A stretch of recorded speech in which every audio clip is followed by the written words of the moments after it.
We're switching to a different topic now. Earlier, we brought you update from COP29 going on in Baku in Azerbaijan with our correspondent Chiamaka and Nendu. Now we move on now to look at the issues around information and communications technology and its contribution to economic growth and development. And I have joining me somebody who should know better. He's an IT professional and of course is commissioner for ICT in Niger State, Suleiman Isah. Good morning, Suleiman. Good morning, Yusuf. Yes, good to have you on Trust TV. Now, let's look at the contribution of ICT to economic growth and development. This is the sector that has been tagged as the sector that will drive the next economic growth and development. Do you think we have enough investment in that sector given what we have on the ground right now? Okay, thank you very much, Yusuf. The contribution of ICT to the GDP of Nigeria, we can say, over the last, let's say, less than 10 years, has been very huge compared to where we are coming from. But the current investment being put into the sector, we are not yet there as a nation. There's still a lot that needs to be done, and the bulk of the people still see IT as a resource consumer instead of seeing it as an economic enabler. So there's still a lot that needs to be done. We still have a lot of blind spots in the country. We don't have adequate broadband.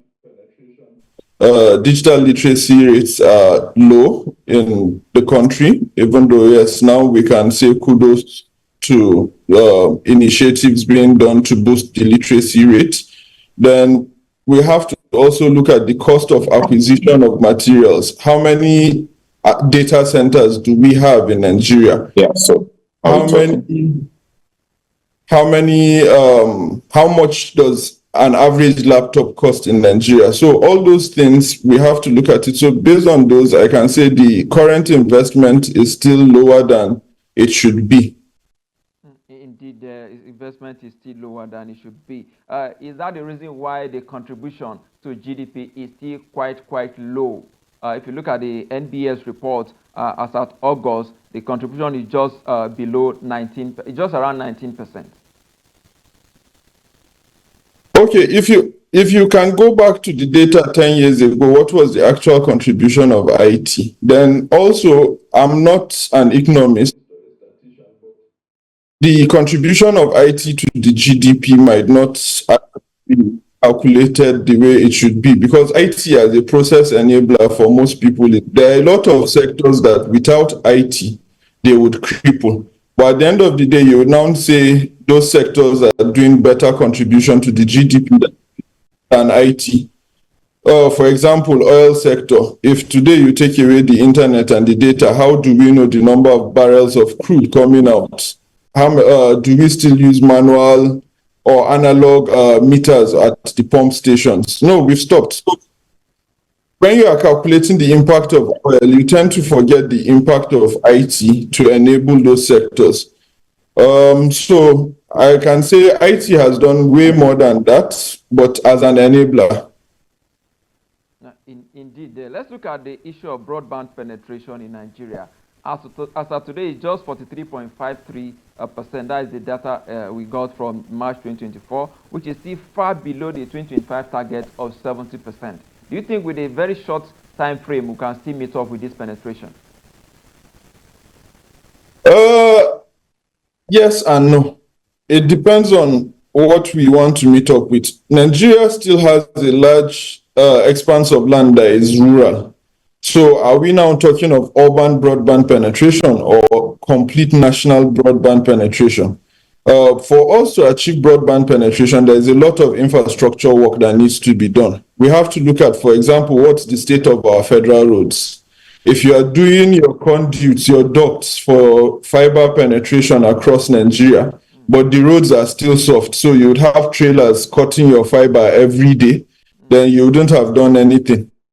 So, but if we now say we want to adopt emerging technologies like low Earth orbit, orbiting satellites, like the likes of Starlink and co, then we can say, well, we can move fast with the penetration. But what is the cost of those technologies currently? So it's part of what I'm talking about. The cost of acquiring technology is still very high for Nigeria. So for now, I don't see us moving that fast for the broadband penetration. Yes, we can achieve a lot, but not as fast as we project. Indeed, we can achieve a lot, but not as fast as we project. If we look at the penetration that we have here, as of November 2023, it was 41.87%, December 43.71%. It came down to 42.53% in January 2024, 43.08% in February, and of course 43.53% in March 2024. A lot of people are saying that the fluctuation is as a result of the issues with some of the telecommunication company. Do you subscribe to that?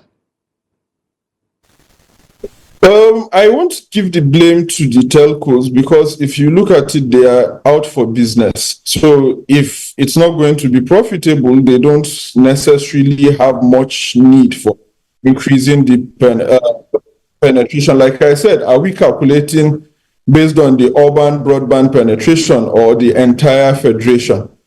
So, and a lot of ungoverned space in Nigeria, a lot of spaces with low buying capacity. So, as long as it's private driven, it's going to be driven by the goal of making profit. So, we are going to see, we won't see the rapid speed we would require. Then also you have to look at other factors. What's the cost of power in the country? Power is the mother of all technology. Without power, you can't drive anything. What's the cost of power? What's the availability of power in the bulk of the country? As long as those issues are not tackled, then the adoption or penetration rate of broadband would not be able to move very fast. Indeed. Well, a lot of people are also saying that like you made mention about the issue of telcos, that we cannot just blame telcos alone. But majority of Nigerians access internet through mobile devices, and of course, which make it difficult to expand infrastructure to rural area and underserved areas, especially if the mobile phones don't have good internet access.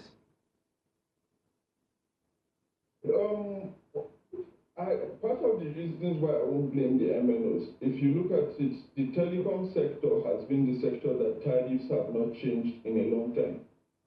Even though the price of everything has gone up.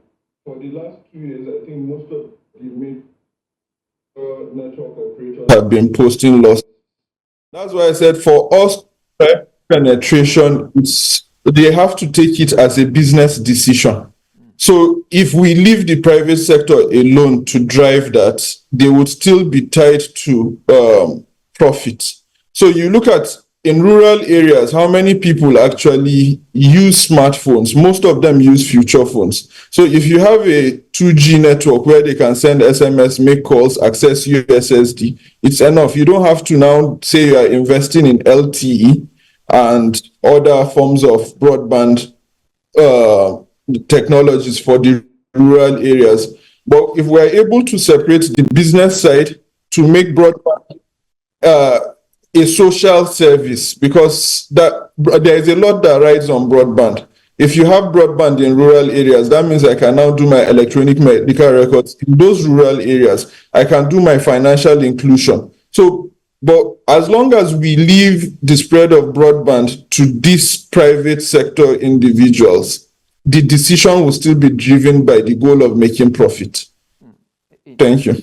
Indeed. Let's narrow it down to where you are. Have you been able to assess some of your localities to know whether the penetration is indeed affecting the services within those areas?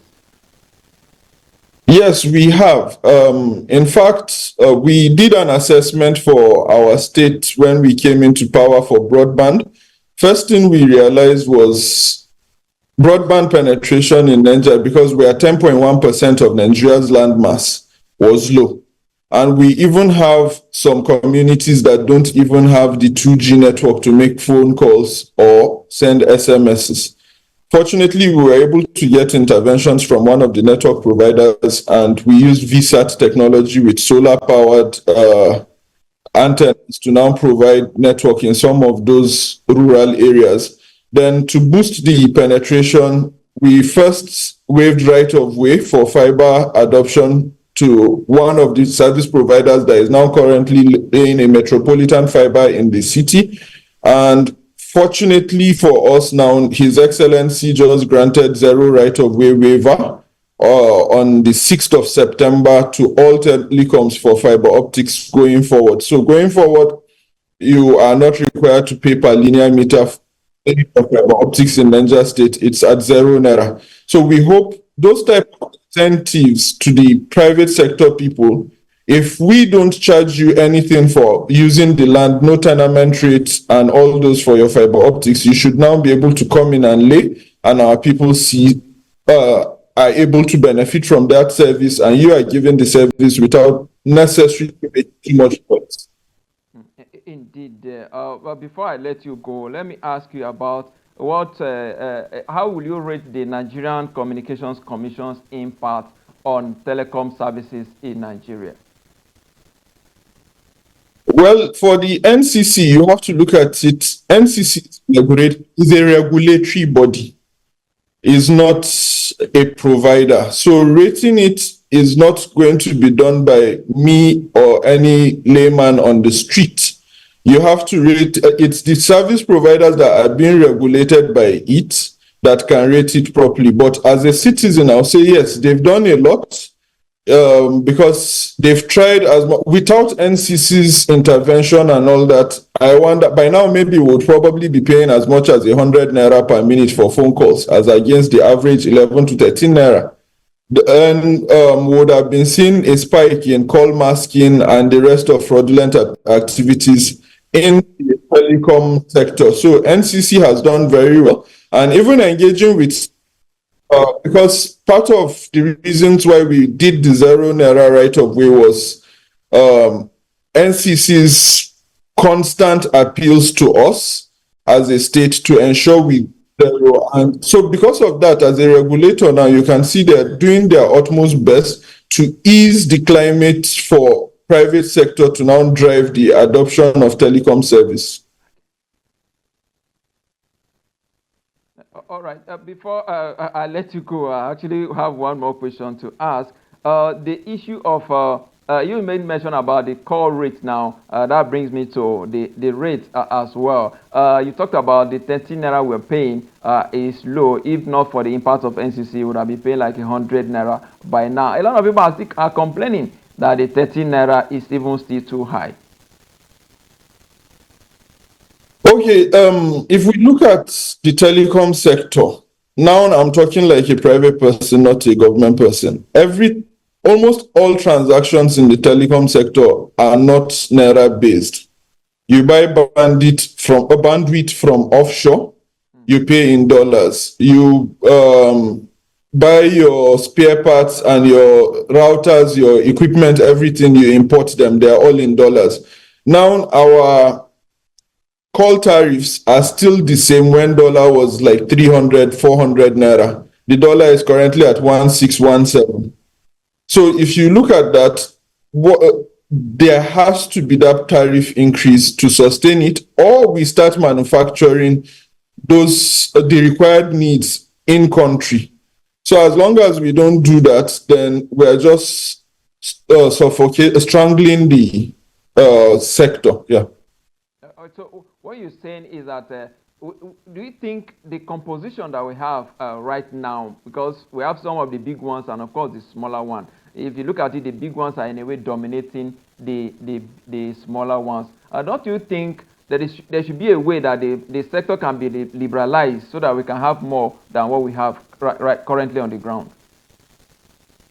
Yes, I think that is what NCC tried doing by introducing the MVNO licenses.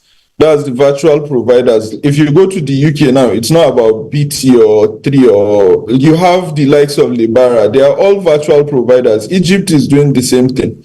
So if I'm coming in as a small player, I don't have to buy all those equipment that require importation, heavy capital. I can ride on somebody's existing infrastructure. The person might not be using up to 50% of his capacity.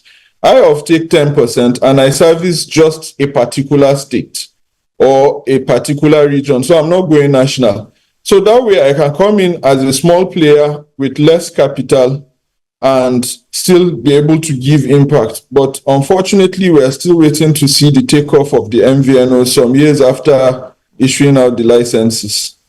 Indeed, I must thank you, Suleiman Isah, IT professional and commissioner for ICT in Niger State. I must thank you for your contribution and time on Business Daily today. Thank you very much for having me.